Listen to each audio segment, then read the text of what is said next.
ਅੱਜ ਦੇ ਮਾਹੌਲ ਦੇ ਵਿੱਚ ਕਿਸੇ ਨੂੰ ਵੀ ਇਹ ਗੱਲ ਦੱਸਣ ਦੀ ਲੋੜ ਨਹੀਂ ਹੈ। ਗੱਲ ਸਵੈ ਸਿੱਧ ਆ, ਤੁਹਾਨੂੰ ਪੰਜਾਬ ਦੇ ਵਿੱਚ ਸਾਹ ਲੈਂਦੇ ਹੀ ਇਹ ਗੱਲ ਮਹਿਸੂਸ ਹੁੰਦੀ ਹੈ ਕਿ ਆਪਣੀ ਹੋਂਦ ਦੇ ਵਾਸਤੇ ਇੱਕ ਸੰਘਰਸ਼ ਦੇ ਵਿੱਚ ਇਸ ਸਮੇਂ ਸਮੁੱਚੀ ਪੰਜਾਬ ਦੀ ਜਿਹੜੀ ਆਵਾਮ ਹੈ ਉਹ ਆ ਚੁੱਕੀ ਹੈ।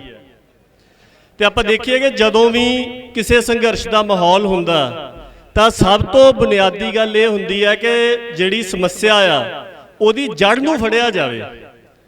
ਜਿੰਨੀ ਦੇਰ ਤੱਕ ਕਿਸੇ ਰੋਗੀ ਦੀ ਬਿਮਾਰੀ ਦੀ ਜੜ ਨਹੀਂ ਲੱਭੀ ਜਾਂਦੀ ਤੇ ਲੱਛਣਾਂ ਤੋਂ ਨਹੀਂ ਪਤਾ ਲੱਗਦਾ। ਲੱਛਣਾਂ ਨੂੰ ਦੇਖ ਕੇ ਬੁਨਿਆਦੀ ਗੱਲ ਵੈਦ ਇਹੀ ਕਰਦਾ, ਉਹ ਜੜ ਲੱਭਦਾ, ਰੋਗ ਦਾ ਇਲਾਜ ਕੀਤਾ ਜਾਂਦਾ ਤੇ ਲੱਛਣ ਜਿਹੜੇ ਨੇ ਉਹ ਆਪਣੇ ਆਪ ਮਿਟ ਜਾਂਦੇ ਆ।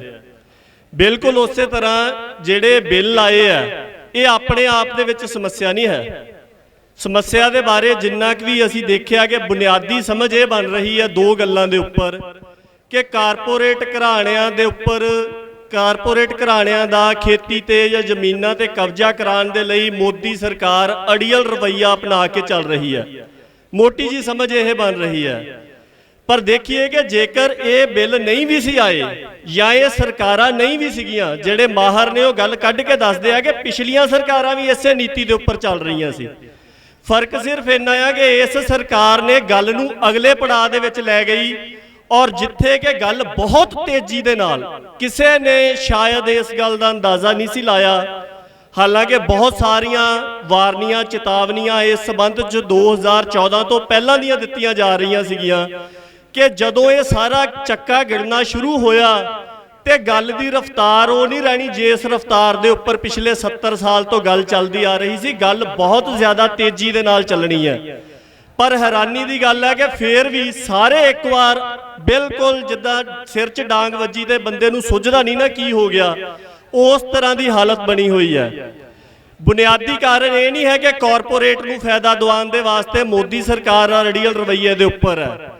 ਬੁਨਿਆਦੀ ਗੱਲ ਇਹ ਹੈ ਕਿ ਦਿੱਲੀ ਤਖਤ ਦੀ ਜਿਹੜੀ ਤਾਸੀਰ ਹੈ, ਜਿਹਦੀਆਂ 4 ਮੁੱਖ ਪਰਤਾਂ ਜ਼ਿਕਰ ਪਹਿਲਾਂ ਵੀ ਹੋਇਆ, ਅਸੀਂ ਇਹ ਕਹਿੰਦੇ ਆ ਕਿ ਰਾਜ ਸਭਾ 'ਚ ਵੋਟ ਨਹੀਂ ਪਵਾਈ, ਜਮਹੂਰੀਅਤ ਦਾ ਘਾਣ ਕਰਤਾ ਜਾਂ ਸੰਵਿਧਾਨ ਦੀ ਉਲੰਘਣਾ ਕਰਤੀ, ਕਿਉਂਕਿ ਉਹਨਾਂ ਵਿਸ਼ਿਆਂ ਤੇ ਕਾਨੂੰਨ ਬਣਾਤੇ ਜਿਨ੍ਹਾਂ ਵਿਸ਼ਿਆਂ ਦੇ ਉੱਪਰ ਕਾਨੂੰਨ ਬਣ ਨਹੀਂ ਸੀ ਸਕਦੇ।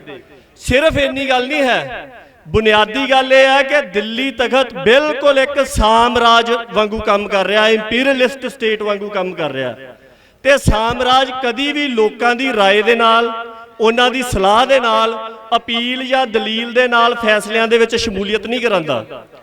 ਸਮਰਾਜ ਦੇ ਵੱਲੋਂ ਹਮੇਸ਼ਾ ਡੰਡੇ ਦੇ ਸਿਰ ਤੇ ਸ਼ਮੂਲੀਅਤ ਕਰਾਈ ਜਾਂਦੀ ਹੈ। ਰਾਜ ਸਭਾ ਦੇ ਵਿੱਚ ਬਿੱਲ ਧੱਕੇ ਨਾਲ ਪਾਸ ਹੋਣ ਦਾ ਮਤਲਬ ਇਹ ਹੈ ਕਿ ਇੰਡੀਅਨ ਸਟੇਟ ਨੇ ਆਪਣਾ ਇੰਪੀਰੀਅਲਿਸਟ ਕਰੈਕਟਰ ਹੈ, ਜਿਹੜਾ ਇੱਕ ਸਾਮਰਾਜਵਾਦੀ ਖਾਸਾ, ਉਹ ਸਾਹਮਣੇ ਲਿਆਂਦਾ।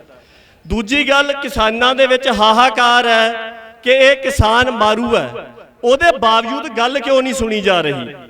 ਗੱਲ ਇਸ ਕਰਕੇ ਨਹੀਂ ਸੁਣੀ ਜਾ ਰਹੀ ਕਿਉਂਕਿ ਦਿੱਲੀ ਤਖਤ ਦੇ ਉੱਪਰ ਜੋ ਕਾਬਜ਼ ਬਿੱਪਰ ਹੈ ਉਹਦੀ ਸਮੁੱਚੀ ਫਿਤਰਤ ਇਦਾਂ ਦੀ ਹੈ ਕਿ ਦਇਆ ਜਾਂ ਬਰਾਬਰੀ ਇਹ ਵਿਚਾਰ ਉਹਦੀ ਸਮਝ ਦੇ ਵਿੱਚ ਨਹੀਂ ਹੈਗੇ। ਜਿੰਨੀ ਦੇਰ ਤੱਕ ਸਮੱਸਿਆ ਦੀ ਜੜ ਦੀ ਸ਼ਨਾਖਤ ਨਹੀਂ ਕਰਦੇ ਓਨੀ ਦੇਰ ਤੱਕ ਸਾਡਾ ਦਾਇਰਾ ਨਹੀਂ ਖੁੱਲਦਾ। ਕੁਝ ਬੁਲਾਰਿਆਂ ਨੇ ਪਹਿਲਾਂ ਗੱਲ ਕੀਤੀ ਕਿ ਮਸਲੇ ਦੇ ਹੱਲ ਸਿਰਫ ਐਮਐਸਪੀ ਤੱਕ ਨਹੀਂ। ਦੇਖੋ, ਐਮਐਸਪੀ ਆਮ ਆਪਾਂ ਕਹਿੰਦੇ ਨੇ ਮਿਨੀਮਮ ਸਪੋਰਟ ਪ੍ਰਾਈਸ, ਇਹ ਮਿਨੀਮਮ ਸਬਸਿਸਟੈਂਸ ਪ੍ਰਾਈਸ ਹੈ, ਗੁਜ਼ਾਰਾ ਭੱਤਾ ਆ। ਇਹੀ ਕਾਰਨ ਹੈ ਕਿ ਇਹਦੇ ਨਾਲ ਜਿਨ੍ਹਾਂ ਨੂੰ ਮਿਲਦੀ ਹੈ ਉਹਨਾਂ ਦਾ ਗੁਜ਼ਾਰਾ ਚੱਲੀ ਜਾਂਦਾ ਆ। ਪਰ ਜੇਕਰ ਇੱਕ ਵੀ ਖਰਚਾ ਆਣ ਕੇ ਆਸਿਆ ਪੈ ਜਾਂਦਾ, ਕਿਸੇ ਦੇ ਬਿਮਾਰੀ ਪੈ ਗਈ, ਖਰਚਾ ਆਣ ਕੇ ਆਸਾ ਪੈ ਗਿਆ, ਬੰਦਾ ਉਸੇ ਵੇਲੇ ਕਰਜ਼ੇ ਦੇ ਚੱਕਰ 'ਚ ਆ ਜਾਂਦਾ ਕਿਉਂਕਿ ਜੁੜਦਾ ਹੀ ਕੱਖ ਨਹੀਂ। ਬਿਲਕੁਲ ਗੁਜ਼ਾਰਾ ਭੱਤਾ ਚੱਲ ਰਿਹਾ ਹੈ। ਇਸੇ ਕਰਕੇ ਇਹ ਹੈ ਕਿ ਇਹਦਾ ਹੱਲ ਕੀ ਹੋਵੇ। ਹੱਲ ਦੇ ਮਾਮਲੇ ਦੇ ਵਿੱਚ ਦੇਖੋ, ਬੁਨਿਆਦੀ ਗੱਲ ਇਹ ਹੁੰਦੀ ਕਿ ਜਦੋਂ ਆਪਾਂ ਇਹਦੀ ਜੜ ਨੂੰ ਰੱਖ ਕੇ ਦੇਖਦੇ ਆ ਤਾਂ ਫਿਰ ਇਹ ਗੱਲ ਸਮਝ ਆਉਂਦੀ ਕਿ ਵਾਪਰ ਕੀ ਰਿਹਾ। ਵਾਪਰ ਇਹ ਗੱਲ ਰਹੀ ਹੈ ਕਿ ਦਿੱਲੀ ਸਾਮਰਾਜ ਦੇ ਤਖਤ ਦੇ ਉੱਪਰ ਕਾਬਜ਼ ਬਿੱਪਰ ਦੇ ਵੱਲੋਂ ਹਰ ਤਰ੍ਹਾਂ ਦੀ ਭਿੰਨਤਾ ਮੇਸ ਕੇ ਇੱਥੋਂ ਦੇ ਲੋਕਾਂ ਨੂੰ ਗੁਲਾਮ ਬਣਾਉਣ ਦੇ ਵਾਸਤੇ ਤੇ ਆਪਣੇ ਆਪ ਨੂੰ ਸਭ ਤੋਂ ਉੱਤਮ ਦਰਸਾਉਣ ਦੇ ਵਾਸਤੇ ਇੱਕ ਸਮੁੱਚਾ ਜਾਲ ਬੁਣਿਆ ਗਿਆ, ਜਿਹੜਾ ਮਸਲੇ ਜਿਹੜੇ ਨੇ ਉਹ ਆਪਣੇ ਆਪ ਦੇ ਵਿੱਚ ਦਿੱਕਤ ਨਹੀਂ ਹੁੰਦੇ, ਮਸਲੇ ਹਮੇਸ਼ਾ ਕਿਸੇ ਹਾਲਾਤ 'ਚੋਂ ਪੈਦਾ ਹੁੰਦੇ ਆ।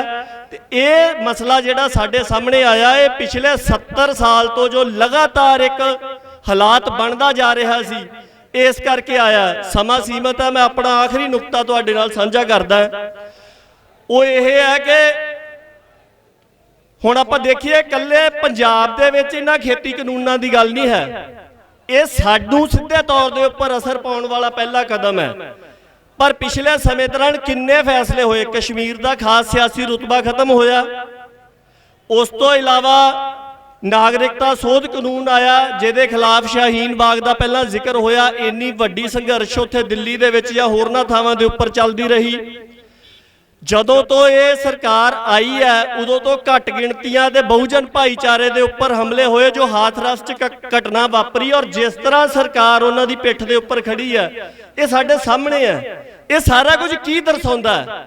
ਇਹ ਸਾਰਾ ਕੁਝ ਇਹ ਦਰਸਾਉਂਦਾ ਕਿ ਗੱਲ ਹੁਣ ਅਗਲੇ ਪੜਾਅ 'ਚ ਚਲੀ ਗਈ ਆ। ਮੋਦੀ ਸਰਕਾਰ ਪਿਛਲੀਆਂ ਸਰਕਾਰਾਂ ਵਾਂਗੂ ਸਹਿਜੇ ਸਹਿਜੇ ਨਹੀਂ ਚੱਲ ਰਹੀ, ਉਹਨੀ ਗੱਲ ਨੂੰ ਅਗਲੇ ਪੜਾਅ 'ਚ ਲੈ ਗਈ ਹੈ, ਜਿੱਥੇ ਕਿ ਸਾਰਾ ਮਾਹੌਲ ਬਦਲ ਰਿਹਾ ਹੈ। ਔਰ ਜਿੰਨੀ ਦੇਰ ਤੱਕ ਅਸੀਂ ਸਿਰਫ ਮਸਲੇ ਦੇ ਉੱਪਰ ਫੋਕਸ ਰਵਾਂਗੇ, ਭਾਵ ਕਿ ਐਮਐਸਪੀ ਤੇ ਸਰਕਾਰੀ ਖਰੀਦ ਦੇ ਉੱਪਰ ਰਵਾਂਗੇ, ਆਪਾਂ ਦੇਖੀਏ ਦੋਵੇਂ ਗੱਲਾਂ ਚੱਲਦੀਆਂ ਰਹੀਆਂ, ਪਰ ਇਹਨਾਂ ਦੋਵਾਂ ਪ੍ਰਬੰਧਾਂ ਦੇ ਹੁੰਦਿਆਂ ਹੋਇਆਂ ਵੀ ਸਾਡੀ ਹਾਲਤ ਕਿੱਥੇ ਸੀਗੀ। ਸੋ ਇਹ ਗੱਲ ਵਿਚਾਰਨੀ ਪੈਣੀ ਹੈ ਕਿ ਉਸ ਹਾਲਾਤ ਨੂੰ ਨਜਿੱਠਣ ਦੇ ਸਮਰੱਥ ਹੋਣਾ ਪੈਣਾ, ਜਿਹਦੇ ਵਿੱਚ ਚਾਰ ਮੁੱਖ ਗੱਲਾਂ ਨੇ।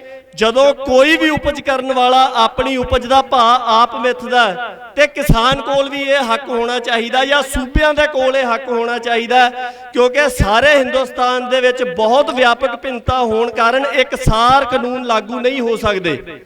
ਇਸ ਕਰਕੇ ਹਰ ਇੱਕ ਸੂਬੇ ਦੇ ਕੋਲ ਖੁਦ ਮੁਖਤਿਆਰੀ ਹੋਵੇ। ਕਾਦੀ ਖੁਦ ਮੁਖਤਿਆਰੀ ਹੋਵੇ? ਆਪ ਦੀ ਫਸਲ ਦਾ ਭਾਅ ਮਿੱਥਣ ਦੀ। ਦੂਜੀ ਗੱਲ, ਜਿਹੜਾ ਵਪਾਰ ਕਰਨਾ ਉਹਦੀ ਸੂਬਿਆਂ ਦੇ ਕੋਲ ਇਸ ਗੱਲ ਦੀ ਮੁਖਤਿਆਰੀ ਹੋਵੇ, ਖੁਦ ਮੁਖਤਿਆਰੀ ਹੋਵੇ। ਜਿੰਨਾ ਟਰੱਕ ਦਾ ਚੱਕਾ ਗਿਣ ਕੇ ਸਾਡੀ ਫਸਲ ਕਲਕੱਤੇ ਜਾਂ ਬੰਬੇ ਪਹੁੰਚਦੀ ਹੈ ਸਮੁੰਦਰੀ ਜਹਾਜ਼ਾਂ ਦੇ ਵਿੱਚ, ਜਾਂ ਸਾਡੀ ਫਸਲ ਉੱਥੇ ਪਹੁੰਚਦੀ ਹੈ, ਉਹਨੇ ਦੇ ਵਿੱਚ ਹੀ ਸਾਨੂੰ ਜ਼ਮੀਨ ਦੇ ਰਸਤੇ ਤੁਰਕੀ ਤੱਕ ਦਾ ਲਾਂਘਾ ਮਿਲਦਾ।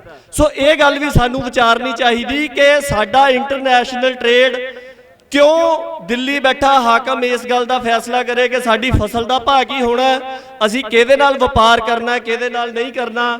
ਔਰ ਸਭ ਤੋਂ ਵੱਡੀ ਗੱਲ, ਕਰਜ਼ਿਆਂ ਦਾ ਇੱਕ ਵੱਡਾ ਕਾਰਨ ਬਹੁਤ ਸਾਰੇ ਪੰਜਾਬ ਦੇ ਹਿੱਸੇ ਦੇ ਵਿੱਚ ਇਹ ਹੈ ਕਿ ਜ਼ਮੀਨੀ ਪਾਣੀ ਡੂੰਘੇ ਹੋਣ ਕਾਰਨ, ਉਹਦਾ ਕਾਰਨ ਇਹ ਹੈ ਕਿ ਸਾਡੇ ਕੁਦਰਤੀ ਸਾਧਨਾਂ ਦਾ ਸਾਨੂੰ ਹੱਕ ਨਹੀਂ ਮਿਲਿਆ। ਸੋ ਇਹਨਾਂ ਗੱਲਾਂ ਦੇ ਉੱਪਰ ਆਪਾਂ ਨੂੰ ਸੰਘਰਸ਼ ਕੇਂਦਰਿਤ ਕਰਨਾ ਪੈਣਾ। ਔਰ ਆਖਰੀ ਨੁਕਤਾ ਇਹ ਹੈ ਕਿ ਜਿੰਨਾ ਚਿਰ ਅਸੀਂ ਸੰਘਰਸ਼ ਦੇ ਵਿੱਚ ਹੁੰਦਿਆਂ ਹੋਇਆਂ ਆਪਣਾ ਵਿਜ਼ਨ ਵੱਡਾ ਕਰਕੇ, ਏਕਤਾ ਬਣਾ ਕੇ ਤੇ ਤਿਆਗ ਦੀ ਭਾਵਨਾ ਦੇ ਵਿੱਚ ਨਹੀਂ ਚੱਲਾਂਗੇ, ਓਨੀ ਦੇਰ ਤੱਕ ਬਰਕਤ ਨਹੀਂ ਪੈਣੀ।